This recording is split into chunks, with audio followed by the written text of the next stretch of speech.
What's going on, Sports Talk Indy? It's Elijah. We're here addressing the elephant in the room, and that is that the Colts have not made many moves in free agency this year. And yet, for some reason, they're graded higher than we might rank them.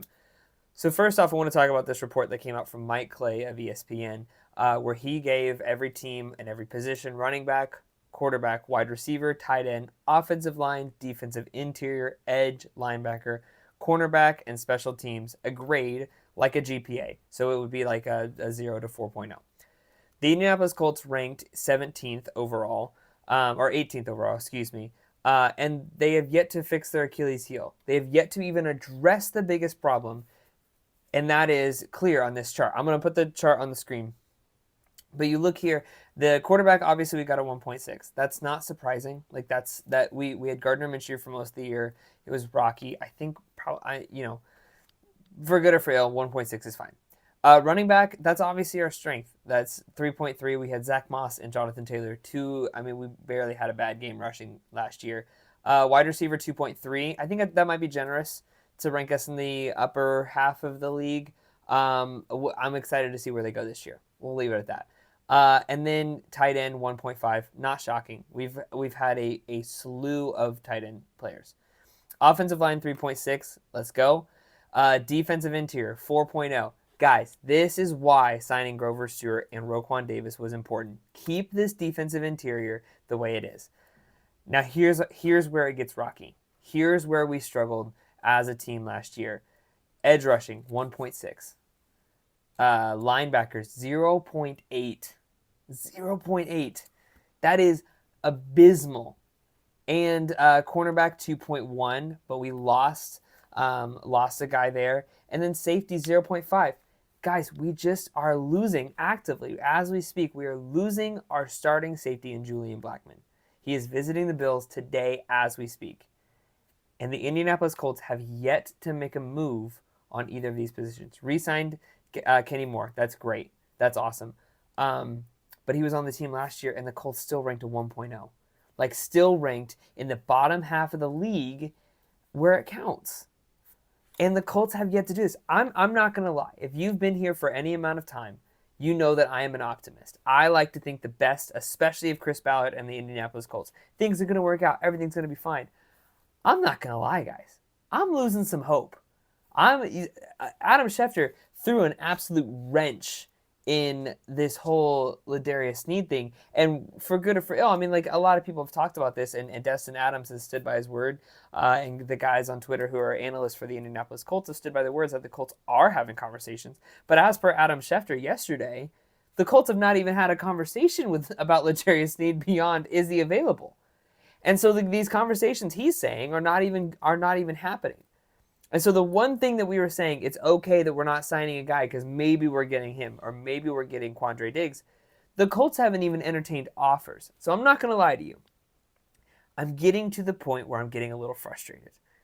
And I'm getting a little bit angry that Chris Ballard is not making these moves, is not addressing these clear problems. It's not even just like an opinionated problem. It is a statistical problem that the Colts are ranked with a linebacker room of 0.8. We re-signed Zaire Franklin. We have EJ Speed. We got to figure the rest of that out. We are ranked in the bottom portion of the league in edge rushing. And then in safety, 0.5. A 0.5, and the Colts have not even done anything to address that room. And that's really sad. That's not where we want to be. Obviously, our offensive Achilles heel is quarterback. But we have Anthony Richardson. He's coming back. We have now Joe Flacco, so if Anthony Richardson doesn't work out, we got Joe Flacco to carry us through.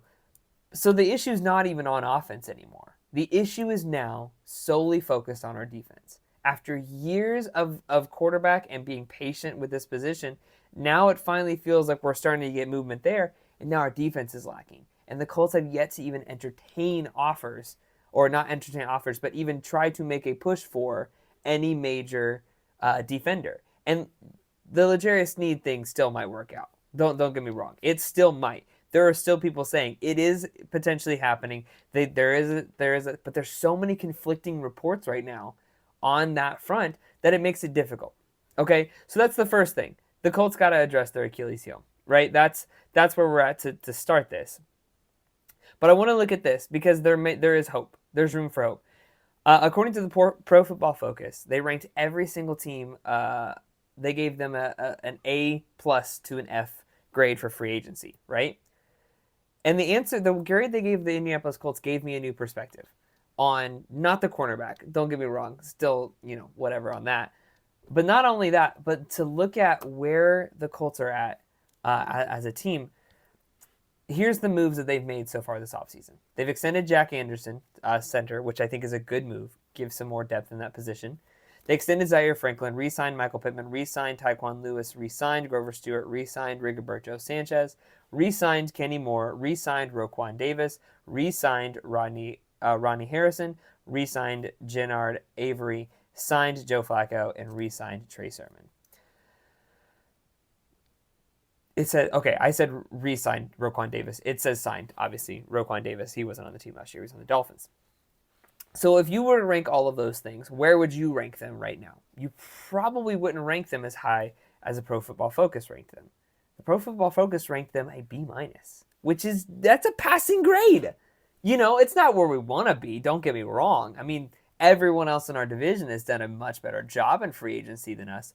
But a B- is not as bad as I think. Not as bad as I thought, at least. And there's three main pieces to this that I think is the reason that the Colts should look to hope. It's not going to get worse. It's going to get better. We're going to be fine. We've got the draft coming up. We've got a good, decent pick in the draft. But Pittman proved himself to be an invaluable member of the Colts' pass-catching core, and Indianapolis couldn't let the big-bodied, sure-handed receiver leave the team as they try to develop Anthony Richardson. I agree with all of that. Stewart, they go on to say, Stewart is a key element of the Colts defense, serving as an anchor on the interior around which every other defensive lineman can move freely, on-off splits, contain a ton of noise, so that they're not always the best data point to observe, but the Colts' run defense was night and day with and without Stewart. That's entirely true. With Stewart, the Colts' run defense averaged 3.7 yards per carry. That was top 5 in the league. Without Stewart, they were 4.7, and that was bottom 3 in the league. So Grover Stewart did make a difference. Whether or not you can see him make a difference, and I misspoke last week. I said it was more as his pass attack, and it wasn't. It was his run defense. Misspoke. It's a night and day difference with and without Stewart. I mean, top 5 to bottom 3. Clearly, he makes a difference, and adding Roquan Davis is only going to help with that. But I don't. Again, wasn't where our need was. I'm conflicted myself. So if I come across as conflicted, it's because I myself am conflicted on how I feel about how the Colts are doing already in this first week of free agency. Tyquan Lewis, I think that was a good move. He was drafted the same draft as Darius Leonard, Shaquille Leonard. So I think that's a good move. I still want to see the Colts do something, and the Colts have yet to even make a rumbling as far as the secondary goes. So hopefully they have a plan. Hopefully in the draft they're looking at someone. We covered a draft video yesterday, so if you haven't watched it yet, go back and watch it. We covered the most recent mock draft. This is just what we're hopeful for. We're hopeful that the Colts are going to make another splash in free agency and make that one last big signing. It's looming. Surely, right? Justin Simmons is still available. Quandre Diggs is still available. Julian Blackmon is still available as of right now. He's meeting with the Bills, but he's still available. So there's all these guys that you're just hopeful that the Colts are going to make one last big splash at least in the free agency market and sign these guys. So we'll see where it goes. Again, I'm hopeful that something is going to happen. But yeah, I mean, a B- it is a passing grade. So I think for us Colts fans, that gives us the opportunity to look inward, look at ourselves and say, okay, it's not as bad as it could be. Because there are some teams on this article that did get an F. And that's not the Colts. They re-signed the players that were important, and they're building on something that they think is important. And you got to trust it at this point. But I think, in my opinion at least, if it doesn't work out this free agency, I think it's time. Ballard doesn't make it to year 9. So that's my opinion. Thank you for watching, and subscribe and like and all that. We make content daily on the Indianapolis Colts. We're feeling the beat of the beat reporters and everything, and posting out videos to help spread the word of everything going on in Colts Nation. So we'll see you on the next one.